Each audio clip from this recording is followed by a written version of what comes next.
What if saying thank you could do more than just be polite? What if that small, simple act could literally rewire your brain, shift your mindset, improve your health, transform your relationships, and even open the doors to a life you never imagined possible? And too good to be true. Welcome back to the channel. Today, we are diving into one of the most overlooked yet profoundly life-altering forces available to every single human being: gratitude. Not the fluffy kind, not the forced kind, but the kind that works like a silent architect, building your internal world until it begins to reshape your external one. Gratitude isn't just about saying thanks, it's about seeing differently. And when you see differently, you live differently. Let's begin with something we all recognize, that warm, fleeting feeling you get when you realize something good happened. Maybe you got the job, maybe someone complimented you, maybe the coffee tasted better than usual. That's the emotional uplift of gratitude, and it's powerful. But what happens when that feeling moves from momentary to habitual? That's where the magic begins. Studies in neuroscience now show that consistent gratitude practice literally rewires the brain. When you regularly focus on what you appreciate, you strengthen the neural pathways associated with positive thinking, emotional regulation, and resilience. Think of your brain like a field of grass. Every thought you think creates a path. The more often you walk a path, the more permanent it becomes. Gratitude carves out new paths, awareness that led you toward optimism, creativity, and confidence. This isn't just theory, it's biology. Gratitude increases activity in the medial prefrontal cortex, the part of your brain responsible for decision-making, empathy, and understanding others. It also reduces activity in the amygdala, the brain's fear center. So gratitude doesn't just feel good, it calms your system, centers your mind, and primes you for better choices. Try this right now. Micro-gratitude exercise.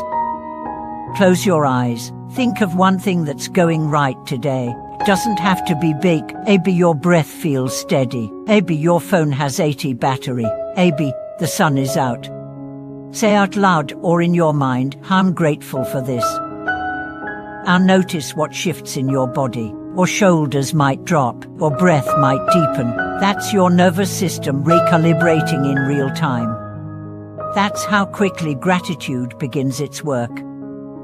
But let's go deeper. Gratitude doesn't just change your brain, it changes your reality. You've heard of the placebo effect, right? A patient takes a sugar pill but believes it's medicine, and then their body responds as if it were medicine. Because belief changes biology. Gratitude works in a similar way.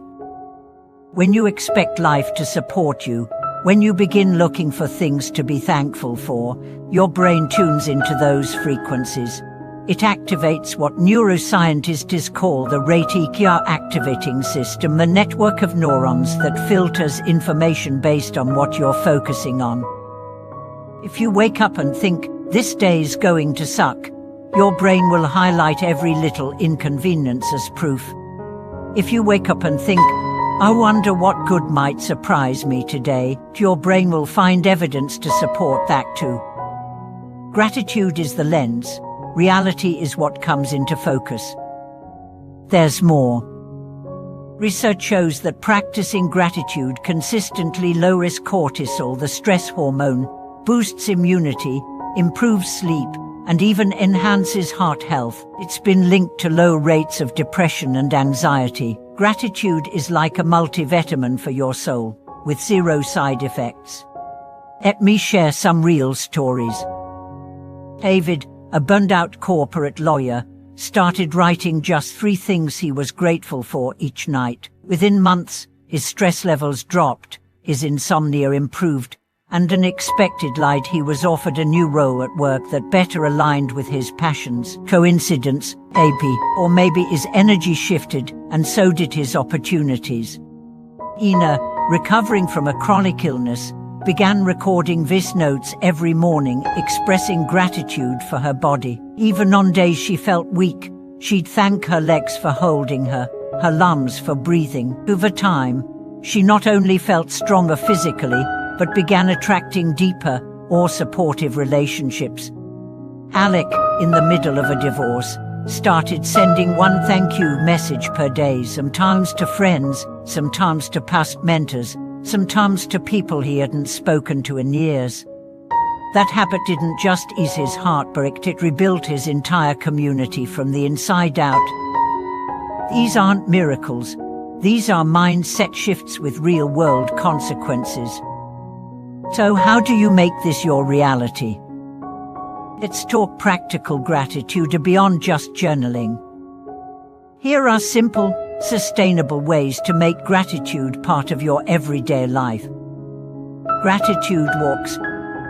Go for a 10-minute walk, and with each step, name something you're grateful for. It can be anything: your feet, the sidewalk, the air, the bird you hear. Let each step anchor you into appreciation. Thank you texts. Each day, send one genuine thank you message. It doesn't have to be long, just real. Thinking of you, grateful for what you said last week. To watch what comes back to you. Gratitude anchors. Place a small object, like a stone or bracelet, somewhere visible. Each time you see it, pause and name something you appreciate right now. Gratitude before sleep. Instead of scrolling, place your hand on your heart. Whisper 3 things that went right today, even if they're tiny. This reprograms your subconscious before rest. It's address the obstacles. It don't feel grateful. That's okay. Start with something neutral, like the breath in your lungs or the ground beneath your feet. It feels forced. Then speak it instead of writing it, or make it playful. Gratitude isn't meant to be another chore, it's a choice. I don't have time. It takes 30 seconds. Gratitude isn't about how much, it's about how often. Here's a challenge for you. The 7-day gratitude reset. Day 1. Write down one thing you're grateful for. Keep it simple. Day 2. Text someone a thank you note. Day 3. Take a gratitude walk. Day 4. At lunch, pause and appreciate your food, even if it's leftovers. Day 5. Thank your body for something it's done today. Day 6. Name 3 things you're grateful for about yourself. Day 7. Reflect. How do you feel compared to day 1? This isn't a gimmick. This is reconditioning your internal landscape. So what happens when you make gratitude your default setting? You start to see opportunity where others see lack. You recover from setbacks faster because you're not just focused on what's lost, but what remains. You connect more deeply because you stop taking people for granted. You attract more of what aligns with your energy because your energy becomes magnetic. You move from victimhood to authorship, from scarcity to sufficiency, from reaction to creation. Gratitude is not passive, it's revolutionary. It doesn't change the facts of your life. It changes how you relate to them, and that changes everything. So today, start small. Pause, read, notice something good. Say, I'm grateful for this. And watch how reality begins to echo your appreciation. Thank you for being part of this journey. If this message lit something up in you, share in the comments what you are grateful for right now. Let's amplify this ripple. Don't forget to subscribe, like, and pass this video along to someone who's ready to remember just how rich their life already is. Until next time, stay awake, stay thankful, and step into the version of reality that gratitude is waiting to build with you.